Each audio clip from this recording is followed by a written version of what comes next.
Reti innovative nel settore agri-food. Se ne è parlato l'1 febbraio al Polo Santa Marta. Presenti gli esponenti di Ateneo, Regione Veneto e del mondo produttivo. L'iniziativa, che rientra nell'ambito di un progetto europeo, nasce per stimolare gli investimenti delle imprese nella ricerca per lo sviluppo tecnologico e l'innovazione. Abbiamo chiesto a Mario Pezzotti, delegato del Rettore alla ricerca, di spiegarci il ruolo dell'università.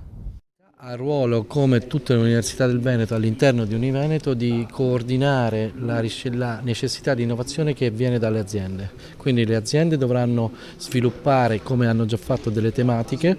Queste tematiche verranno prese al vaglio dalla Regione e selezionate. Sulla base di queste selezioni verranno poi costituiti dei gruppi che sono pubblico-privato, quindi azienda e elemento dell'innovazione, università e centri di ricerca, per costruire progetti che saranno cofinanziati dalla Regione Veneto. Questo da qui al 2020 attraverso il programma Postfest della Commissione Europea. Le aziende hanno capito che per fare ricerca hanno bisogno di entrare al sistema e quindi questo lo hanno realizzato e stanno realizzando sempre di più sinergia, così come l'università sta realizzando sinergia e complementarietà. Nell'ambito del progetto avranno un ruolo chiave le reti innovative regionali. Ne sono un esempio RIAV e Innosap.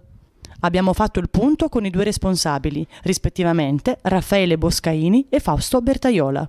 Questo progetto sta alla base di questa opportunità che ci è stata fornita dalla Regione, un'opportunità, l'ho definita prima, innovativa di fare innovazione, ossia abbiamo finalmente un sistema che funziona, sistema fatto appunto dalla base delle imprese ma anche dalla ricerca, coordinato dalla parte istituzionale, quindi dalla Regione, per poter fare innovazione.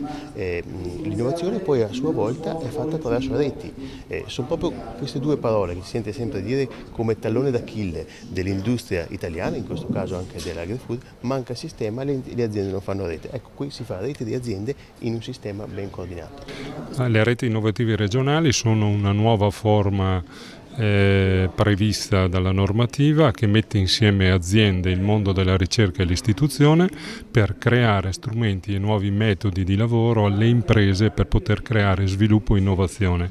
Innosap nello specifico è l'azienda, la rete innovativa che si occupa dell'agri-food e che raggruppa i principali settori del primario, quindi dal settore dell'allevamento al settore del caseario, al settore ortofrutticolo, olio e naturalmente vitivinicolo.